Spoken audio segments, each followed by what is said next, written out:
Hello students, welcome to gain knowledge classes. तो यहाँ पे हम प्रिपरेशन करेंगे हमारे all types of government exams के। तो आज का हमारा टॉपिक रहेगा स्टोन एज। उसके साथ हम पढ़ेंगे आईवीसी यानी हमारी इंडस वैली सिविलाइजेशन के बारे में। तो ये हमारा पार्ट 1 रहेगा। तो चलिए स्टार्ट करते हैं। सबसे पहले हम अपनी हिस्ट्री को जान लेते हैं थोड़ा सा। अब देखो, हिस्ट्री को हमने यहाँ पे 3 पार्ट्स में डिवाइड किया है: प्री हिस्ट्री, पिक्टोग्राफिक हिस्ट्री और हिस्ट्री। प्री हिस्ट्री के अंदर हम अपने 4 पीरियड्स को काउंट करते हैं: paleolithic period, mesolithic period, neolithic period और कैलियोथिक पीरियड। पिक्टोग्राफिक हिस्ट्री के अंदर हम अपनी इंडस वैली सिविलाइजेशन को रखते हैं। क्यों रखते हैं? क्योंकि हमें यहाँ पे इसके कोई रिटन एविडेंस नहीं मिले हैं, हमें यहाँ पे इनकी मिली है पिक्टोग्राफिक स्क्रिप्ट। पिक्टोग्राफिक स्क्रिप्ट का मतलब होता है वो स्क्रिप्ट जिन पे चित्रकारी कर रखी है उन्होंने, यानी पिक्चर्स बना रखी है, कोई रिटन एविडेंस नहीं है उनके। हिस्ट्री के अंदर हम अपनी 3 हिस्ट्री यानी 3 पीरियड्स को रखते हैं: एशियंट हिस्ट्री, मिडिवल हिस्ट्री और मॉडर्न हिस्ट्री को। तो सबसे पहले हम अपनी प्री हिस्ट्री के बारे में जान लेते हैं थोड़ा सा। प्री हिस्ट्री हिंदी में बोलते हैं पूर्व इतिहास। प्री हिस्ट्री जो है हमारी, उसके हमारी कोई रिटन एविडेंस नहीं मिले हैं, जैसे कि मैंने आपको बोला है। तो हमें कैसे पता चला कि उस टाइम के जो लोग थे वो कैसे एग्जिस्ट करते थे? उनकी बनाई हुई ड्राइंग्स के थ्रू, जो उन्होंने पत्थरों पे या मोहरों पे या फिर केव्स की दीवारों पे जो उन्होंने पेंटिंग्स बना रखी थी, उसके थ्रू हमें पता चला। अब इसकी जो डिस्कवरी की थी वो की थी लुइस लेकी ने 1830s में, और इसको स्टोन एज के नाम से भी जाना जाता है। ठीक है। उसके बाद बेलन घाटी इलाहाबाद में इसके सबसे पहले साक्ष्य मिले थे इसके चारों चरणों के, और हड्डियों के बने औजार मिले थे बिहार के चिरांद में। प्री हिस्ट्री के फर्स्ट पीरियड यानी पेलियोथिक पीरियड के बारे में पढ़ लेते हैं थोड़ा सा। पूर्व पाषाण काल हिंदी में बोलते हैं इसको। पेलियोथिक पीरियड में देखो क्या हुआ था। रॉबर्ट ब्रूस फुटी ने 1863 में सबसे पहले एक स्टोन का बना हुआ टूल खोज के निकाला था, जो कि थी एक लकड़ी की कुल्हाड़ी, जो उस टाइम के लोगों ने कभी अपने हाथ से बनाई थी। उसके बाद 1865 में जॉन लुबोक ने इन्वेंट किए इन दोनों पीरियड्स के नाम, जो कि थे पेलियोथिक पीरियड और नियोलिथिक पीरियड। पहले हम इन्हें ओल्ड स्टोन एज और न्यू स्टोन एज के नाम से जानते थे। अच्छा, बोला जाता है कि पेलियोथिक पीरियड में ही जो ह्यूमंस थे उन्होंने आग की खोज कर ली थी। आग की खोज कर ली थी, और आपने सुना होगा कि वो रहते कैसे थे। वो शिकार पे डिपेंड होते थे, वे जंगली जानवरों का शिकार करते थे, देन उसी से अपना जो है वो रहते थे। उसके बाद रहते कहाँ थे? केव्स में रहते थे। तो इस चीज़ का ध्यान रखना है। उसके बाद पूर्व पाषाण काल के बाद आते हैं हम अपने मेसोलिथिक पीरियड में। मेसोलिथिक पीरियड को हम मध्य पाषाण काल बोलते हैं। अब इसकी डिस्कवरी की थी कार्ले ने 1867 में, और यहाँ पे जो है इंसानों ने छोटे पत्थरों का यूज़ करके अपने औजार बनाने शुरू कर दिए थे। तो वो छोटे पत्थरों का यानी कि माइक्रो स्टोन्स का यूज़ करते थे अपने औजार बनाने के लिए। तो हमने इस पीरियड का नाम माइक्रोलिथिक पीरियड भी रख दिया। मेसोलिथिक पीरियड भी बोल सकते हो और माइक्रोलिथिक पीरियड भी बोल सकते हो।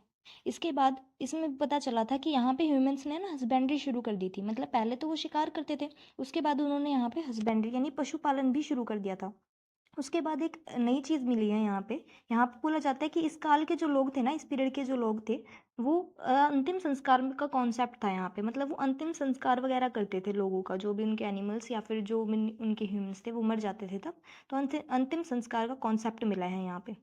उसके बाद यहाँ पे एक नोट करवा रही हूँ। नोट ये है कि ह्यूमंस द्वारा पाला गया पहला एनिमल कौन सा था? डॉग। तो ये क्वेश्चन एग्जाम्स में आपका पूछा ही पूछा जाता है, तो इसे याद रखेंगे। नेक्स्ट पीरियड पे आते हैं हमारे नेलोथिक पीरियड पे, जिसे हम नव पाषाण काल बोलते हैं। इस काल में क्या हुआ था? इसमें ह्यूमंस एक तो घर बना के रहने लगे थे। पहले कहाँ रहते थे? केव्स में। उसके बाद उन्होंने यहाँ पे घर बना लिया था। प्लस हस्बेंड्री तो वो करते थे, इसके बाद यहाँ पे उन्होंने एग्रीकल्चर शुरू कर दिया था। हस्बेंड्री के साथ साथ उन्होंने एग्रीकल्चर यहाँ पे स्टार्ट कर दिया था। यहाँ पे एक नोट ये कर लो कि मॉडर्न ह्यूमंस को होमो सेपियंस बोला जाता है। ठीक है। फोर्थ पीरियड पे आते हैं हमारे, जो कि हमारा लास्ट पीरियड है, जो कि होता है हमारा केलोथिक पीरियड। केलोथिक पीरियड ताम्र पाषाण काल हिंदी में बोलते हैं इसको। नाम से पता लग रहा होगा कि यहाँ पे ना कॉपर की खोज हो गई थी। ह्यूमंस ने यहाँ पे कॉपर की खोज कर ली थी, यानी तांबे की खोज कर ली थी। इसके साथ साथ वो यहाँ पे यूटेंसिल्स और उनके औजार बनाने लगे थे। औजार बनाते थे, यूटेंसिल्स बनाते थे, उनका यूज़ करते थे, और उनका औद्योगिकरण भी शुरू हो गया था यहाँ पे।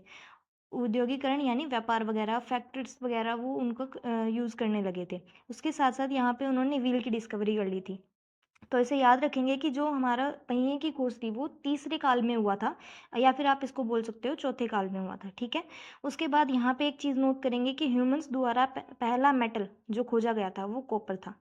यहाँ तक हमारे 4 पीरियड्स कंप्लीट हो चुके हैं।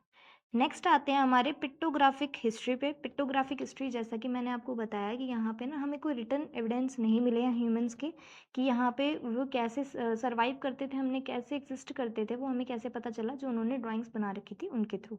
तो हमें कुछ ऐसी ड्राइंग्स मिली हैं उनके पत्थरों पर बनाई हुई, जिसके थ्रू हमें पता चला कि वो कैसे वहाँ उस टाइम पर सर्वाइव करते। अब इस टाइप की जो उनकी स्क्रिप्ट है वो कुछ ऐसे पिक्टोरियल फॉर्म में है जिसको अभी तक कोई भी डिकोड नहीं कर पाया। डिकोड मतलब कि अभी तक कोई उसको पूरी तरह से समझ नहीं पाया है। तो इस जो ये जो हिस्ट्री है इनकी, यानी मतलब कि उन उस टाइम के लोगों की जो ये स्क्रिप्ट है, इसको सबसे ज़्यादा यूज़ किया है हमारे इंडस वैली सिविलाइजेशन के लोगों ने, यानी कि हड़प्पा के लोगों ने। तो यहाँ पे वही लिखा हुआ है कि उनकी जो चित्रात्मक लिपि थी, उसकी लिपि लगभग 3500 नमूनों, पत्थरों पर उकेरे गई मोहरों, ढली हुई मिट्टी और फाइनेंस ताबीज़ों, मिट्टी के बर्तनों के टुकड़ों पर ऐसे हमें कुछ स्क्रिप्ट मिली है, जिसके अकॉर्डिंग हमने ये अंदाज़ा लगाया कि उस टाइम के जो लोग थे वो कैसे सर्वाइव करते होंगे। पिक्टोग्राफिक हिस्ट्री के बाद हम अपनी इंडस वैली सिविलाइजेशन के बारे में पढ़ लेते हैं थोड़ा सा। इंडस वैली सिविलाइजेशन, सिंधु घाटी सभ्यता, ब्रोन एज के नाम से भी जानते हैं हम इसको, क्योंकि ये south Asia north west region का सबसे बड़ा फैला हुआ रीजन था, वैली थी, या सिविलाइजेशन भी बोल सकते हो आप इसको। 2600 BCE से 1900 BCE का मैच्योरिटी पीरियड माना जाता है, और इसकी खोज की थी 1921 में सर जॉन हॉवर्ड मार्शल के नेतृत्व में हुई थी। और इसके खंडरों के बाद राय बहादुर, दयाराम साहनी और माधो स्वरूप वत्स ने भी इसकी काफ़ी खोजें की थी, इसके खंडरों की। नेक्स्ट बात करते हैं हमारे कुछ इंडस वैली सिविलाइजेशन की इंपॉर्टेंट साइट्स के बारे में। वैसे तो काफ़ी साइट्स इसकी जो हैं खोजी गई हैं, पर हमारी कुछ इंपॉर्टेंट साइट्स है जिसके बारे में आपके क्वेश्चंस बनते ही बनते हैं क्वेश्चन एग्जाम में, सॉरी। तो हम उसके बारे में थोड़ा सा डिस्कस करेंगे। अब जो हमारी इंडस वैली सिविलाइजेशन, हमने इसका नाम सबसे पहले इंडस वैली सिविलाइजेशन क्यों रखा, पहले इसके बारे में डिस्कस करते हैं। देखो, जो आपको ये इंडिया और पाकिस्तान का मैप दिख रहा है, इसमें जो ये पिंक एरिया है जितना भी फैला हुआ, ये वो सिविलाइजेशन, इंडस वैली सिविलाइजेशन थी जो उस टाइम में फैली हुई थी। बट इतनी बड़ी सिविलाइजेशन अचानक से डिक्लाइन कैसे हो गई, इसके आज तक कोई एविडेंस नहीं मिले हैं। जो हमारे बहुत सारे एस्ट्रोलॉजर्स हैं वो कहते हैं कि हाँ, हो सकता है कोई ऐसी महामारी आई हो या फिर कोई फ्लड वगैरह आया हो, बट इन चीज़ों के भी अभी तक कोई एविडेंस वहाँ पे नहीं मिले हैं कि इतनी बड़ी जो सिविलाइजेशन है वो अचानक से डिक्लाइन कैसे हो गई। तो हमारे जो इंडिया और पाकिस्तान, जो दोनों साइड ये जो इतना एरिया फैला हुआ है, इसी का नाम हमने इंडस वैली सिविलाइजेशन रख दिया, क्योंकि ये हमारी इंडस रिवर यानी सिंधु नदी के आसपास का एरिया फैला हुआ था। ठीक है, तो कुछ इंपॉर्टेंट साइट्स होती हैं इसकी, जैसे कि हरप्पन, गनारवाली, मोहनजोदड़ो, चंद्रो, और ये जो है ये वो मॉडर्न पाकिस्तान में अभी लोकेटेड है। इसके अलावा धोलावीरा, कालीबंगन, राखीगिरी, रोपर और लोथल, ये हमारी अभी इंडिया में लोकेटेड है। तो आज के लिए हम अपनी क्लास यहीं तक रखेंगे। नेक्स्ट क्लास में इन्हीं साइट्स के बारे में थोड़ा सा डिटेल में पढ़ लेंगे कि ये अभी कहाँ कहाँ लोकेटेड हैं, इंडिया में और पाकिस्तान में भी, और इनमें खुदाई के टाइम क्या क्या मिला था, कुछ कौन कौन से इनमें से इंपॉर्टेंट फैक्ट्स बनते हैं। 7 साइट्स के बारे में इंपॉर्टेंट जो जो है उनके बारे में पढ़ लेंगे, जो हमारे क्वेश्चंस उठाते ही उठाते हैं हमारे एग्जाम्स में। तो आज के लिए इतना ही रखेंगे। Thank you.